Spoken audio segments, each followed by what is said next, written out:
Hello friendship at welcome back sa ating YouTube channel. For today's video, meron nga akong i-haul sa inyo.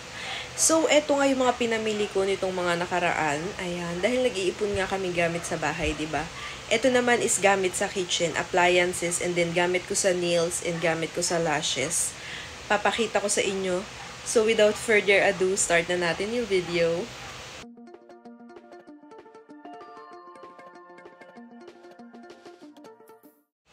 Grabe guys, sobrang init no, ang init na ng panahon, sobrang alinsangan. So ayun na nga, pakita ko to sa inyo kung ano yung mga pinagbibili ko sa Shopee nitong mga nakaraan, kung ano yung mga pinag-o-order ko guys, and kung anong mga gamit sa bahay nga. Ito actually napakita ko na to sa aking daily mini vlog sa aking Facebook page. Kung gusto nyo mapanood nyo sa Facebook page ko, ito lalagay natin dito para makita nyo yung aking Facebook page. Mag-subscribe na din kayo dun, guys. Subscribe, mag-follow na kayo sa aking Facebook page. So, ayan. Eto, napapakita ko na nga sa inyo. Eto na nga, guys. Unahin na natin sa mga small items. Start natin dito sa may spoolie na binili ko. Dahil nga ako ay nagkakabit ng eyelashes. So, ayan. Bumili ako ng bago dahil ubos na nga yun sa akin. And then, ayan. Syempre, bumili tayo ng stock ng ating eyelashes. Ayan. Ito yung gamit ko palang eyelashes kapag may nagpapakabit sa akin. Pasensyahan nyo na yung kukuha, umangat na kasi nga more than 1 week na siya dyan, pa 2 weeks na siya. So, ayan. Ito naman yung ginagamit kong eyelashes. And for my soft gel extension tips, ito gamit ko, ayan. Si Costco, and then ito yung isa. Ayan. Marami akong ginagamit na extension, pero ngayon itatry ko nga ito. Medium stiletto, ayan. Ito, itatry natin to. Papunta na nga tayo sa palaki ng palaking item, guys. Ito nga yung next. Ito yung sobrang laking kumot. King size to. At sobrang ganda. Nalabhan ko na siya, kaya siya andyan. Hindi ko alam kung may picture ako, pero kung meron, ilalagay natin siya dyan para makita nyo. Pagpasensyahan nyo na yung ilaw ko, ha. Parang pale. Sa ilaw yan kasi naka-dim light ako, tapos nakabukas yung vanity.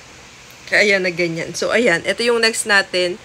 In-order ko dahil yung asawa ko gusto niya talaga guys is malaki yung kumot and share kami. So ayan, kumot na king size. Kaya ayan na yung binili ko, o diba? Okay na okay to kasi king size di na kami mag-aagawan.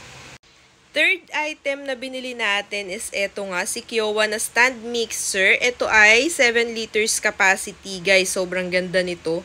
Dahil mahilig nga akong mag-bake. Kung natatandaan nyo before, may mga mini vlog tayo na nagbe-bake nga ako. Ayan, di na ako mahihirapan dahil meron na tayong stand mixer. Meron ako hand mixer dati kaso nasira na tsaka mumurahin lang yun. So, ayan. Ngayon, nakaka-afford na tayo ng ganyan. Stand mixer. Grabe, ang laki at ang ganda niya. Papasilip ko sa inyo. So, eto na nga guys yung pasilip ko sa inyo. Ayan, meron siya mga kasamang ganyan. And hindi ko na aalis muna dito sa kahon ha. Pero ayan na nga siya. Lagay ko na lang yung picture dito kung ano yung itsura niya. Ayan, lalagay na lang natin dyan yung picture. And marami pa ako ipapakita sa inyo kasi may mga in-order pa ako na nasa baba. Actually, kulang pa nga to. So guys, ayan, nandito tayo sa kwarto. Grabe ang oil ng mukha ko, diba? Sa ano to eh, sa pagkakalagay ko ng, anong tawag dito? Ng soothing gel, kaya ganyan. So ayan, sobrang init kasi, sobrang alinsangan. Actually guys, meron pa sa baba. Hindi ko palang naiaakyat dito sa kwarto. Pero ibababa ko din to, doon ko muna ilalagay ito sa baba. Ayan, papakita ko na rin sa inyo yung nasa baba. Kulang pa nga to guys, sa totoo lang, kasi meron pang hindi dumadating, which is yung juicer. So, sa mga susunod na haul ko na lang yun isasama, ipapakita ko na sa inyo yung nasa baba. So guys, ayan, ito pa yung dumating na in-order ko. Ito naman ay 3-in-1 na blender. Ayan, sobrang cute nito. Pakita ko sa inyo. Ba't nandito to? Hindi to dito. So, ayan.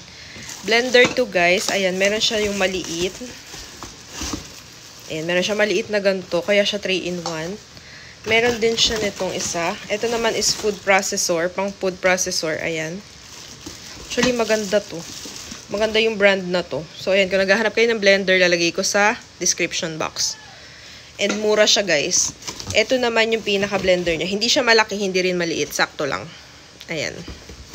Ito naman yung kanyang pinaka-body, yung machine. Ayan, o diba? Sobrang aesthetic na din. Ito naman yung next nating binili. Ito ay Simplus pa din. Ito ay coffee bean grinder. Para sa inyo. Nahihirapan ako. Kaibang haul to, diba? Ayan. Ganyan yung itsura niya. Pero ito ay coffee bean grinder.